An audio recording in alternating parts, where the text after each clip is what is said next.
Bismillahirrahmanirrahim. Assalamu alaikum dear student. My name is Saghir Ahmed, lecturer in zoology and I teach in Government Degree Science and Commerce College Landi Kurangi 6 Karachi. Dear student, आज का topic chapter number 5 growth and development से है और title है हमारे पास abnormal development. सबसे पहले आइए एबनॉर्मल डेवलपमेंट किसे कहते हैं इसकी डेफिनेशन को डिस्कस करते हैं। Deviation in the normal structure and functions of an organism occurs under unfavorable condition during embryological development is called abnormal development। अगर आप इसको डिटेल से डिस्कस करना चाहें तो एबनॉर्मल डेवलपमेंट किसे कहते हैं कि डेवलपमेंट किसी भी एम्ब्रियो की डेवलपमेंट के दौरान उसके स्ट्रक्चर उसके फंक्शन में खराबियां पैदा हो जाएं, किसी भी गैर मुनासिब हालात की वजह से उसे हम एबनॉर्मल डेवलपमेंट कहते हैं। अब एबनॉर्मल डेवलपमेंट की मेन कॉज क्या है, एबनॉर्मल डेवलपमेंट किस वजह से होती है। जो सबसे पहला कॉज है वो है म्यूटेशन, यानी कि जेनेटिक मटेरियल में तब्दीलियों की वजह से एबनॉर्मल डेवलपमेंट होती है।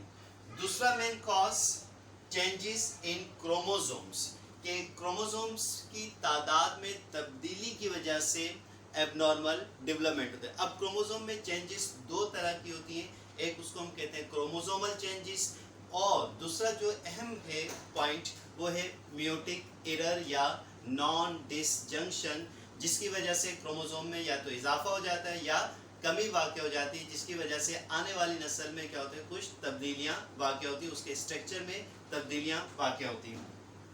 सेकंड जो एबनॉर्मल डेवलपमेंट के कॉज है उसे हम ड्रग्स कहते हैं कि during the pregnancy she use the different high doses antibiotic या any drug cause the abnormal development in coming generation.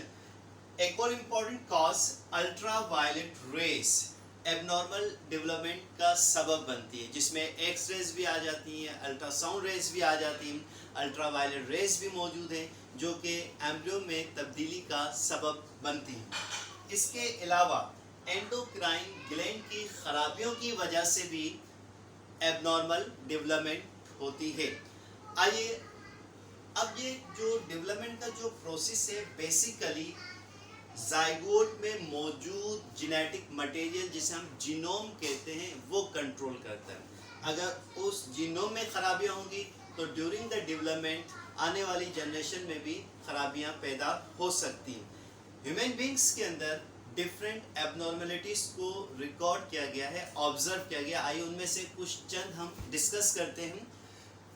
Number 1 microcephaly, number 2 cleft lips and palate, number 3 polydactyly, number 4 dextrocardia, Turner syndrome, number 6 Klinefelter syndrome, Down syndrome, sickle cell anemia, hemophilia, thalassemia etcetera वगैरह वगैरह।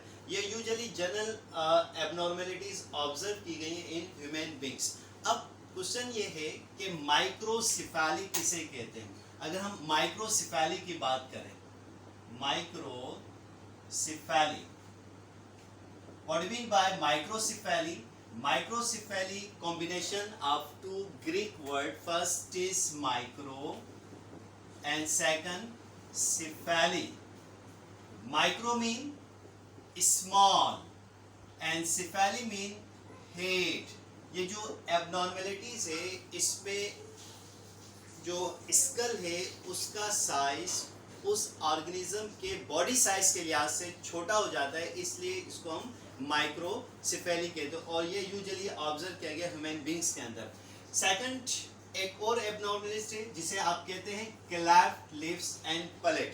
अक्सर आपने environment में ऐसे भी बच्चे देखे होंगे जिनका अपर लिप जो है उसके अंदर ब्रेक होता है, क्लिप शिगाफ पाया जाता है और पैलेटाइन में भी शिगाफ मौजूद होता है, इसलिए इस बीमारी को क्या कहते हैं क्लेफ्ट लिप्स एंड पैलेट कहा जाता है। एक और एबनॉर्मेलिटीज ऑब्जर्व की गई है पॉलीडेक्टाइली। What mean by पॉलीडेक्टाइली?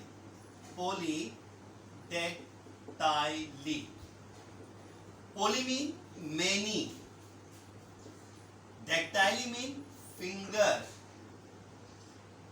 यानी कि नॉर्मल फिंगर्स यूजुअली हैंड में या लेग पाँव में 5 होती हैं, लेकिन ये पॉलीडेक्टाइली कंडीशन उस कंडीशन को कहते हैं इसमें एक या एक दो फिंगर्स ज़्यादा होती हैं, यानी कि fingers are increase in a normal number of fingers.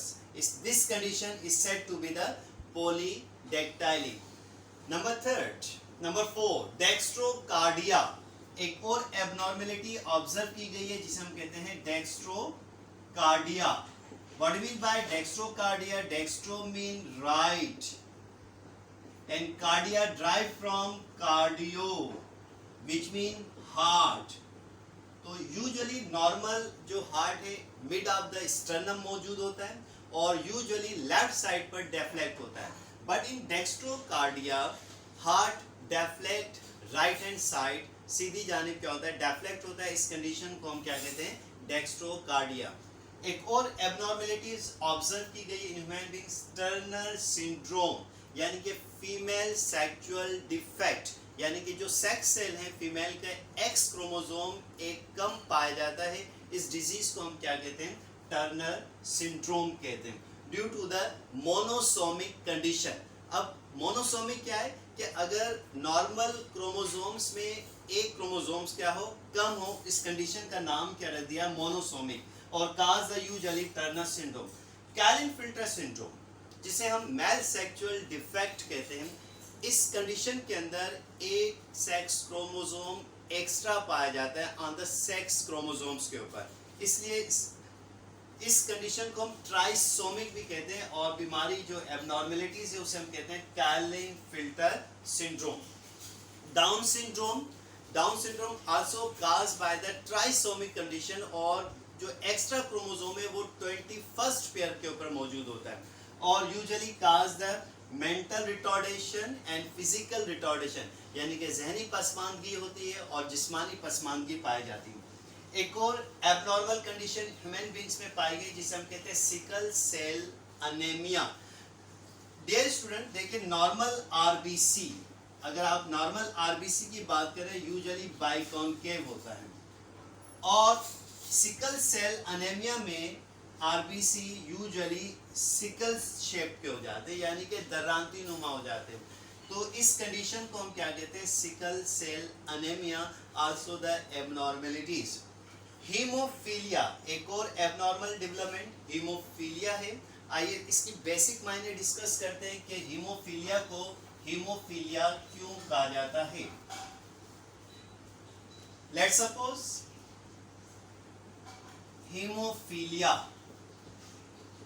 Haemo mean blood and philia mean to flow, यानी कि बहना, यानी कि एक ऐसी कंडीशन है जिसमें माइनर कट की वजह से ब्लड मुसलसल बहता रहता है। इस कंडीशन का नाम क्या रख दिया, हीमोफीलिया।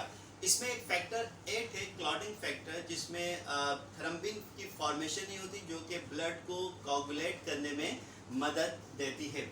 एक और डिजीज है थैलेसीमिया, इसमें आरबीसी फ्रेगल वीक हो जाते हैं और हीमोलाइटिक डिजीज है, और यूजुअली हम इसे ब्लड कैंसर भी कहते हैं। तो ये जनरल एबनॉर्मेलिटीज ह्यूमन बीइंग्स के अंदर पाए गए। डियर स्टूडेंट, ये जो डिजीज हैं एबनॉर्मेलिटीज की, तो मेडिकल साइंस में इसको आसानी के लिए एक अलग ब्रांच बना दी जिसका नाम क्या रख दिया, teratology. Teratology, what do you mean by teratology? Terato mean abnormalities and logy mean study.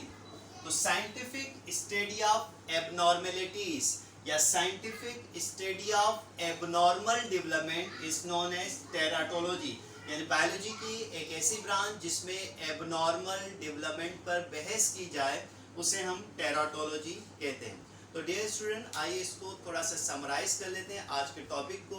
बात हमारी चल रही थी एबनॉर्मल डेवलपमेंट के ऊपर कि अगर नॉर्मल कंडीशन के अंदर, अगर नॉर्मल कंडीशन में ग्रोथ ना हो किसी भी ऑर्गेनिज्म की, और उसके स्ट्रक्चर और फंक्शंस में खराबियां वाक़ हों तो इसे हम क्या कहते हैं, एबनॉर्मल डेवलपमेंट कहते हैं। और स्टडी क्या कहलाती है, टेराटोलॉजी कहलाती है। उसकी कॉजेस की बात हुई कि म्यूटेशन की वजह से एबनॉर्मल डेवलपमेंट होती है, क्रोमोसोमल चेंजेस की वजह से, ड्रग्स की वजह से, अल्ट्रावायलेट रेस की वजह से, और डिसऑर्डर इन एंडोक्राइन ग्लैंड्स की वजह से।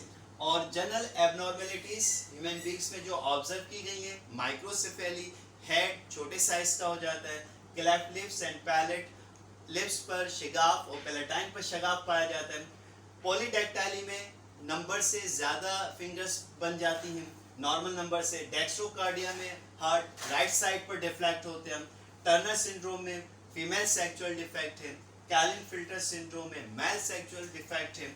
डाउन सिंड्रोम मेल और फीमेल दोनों में होता है, जिसमें फिजिकल और मेंटली ग्रोथ प्रॉपर नहीं हो पाती। सिकल सेल एनीमिया में आरबीसी सिकल शेप हो जाते हैं।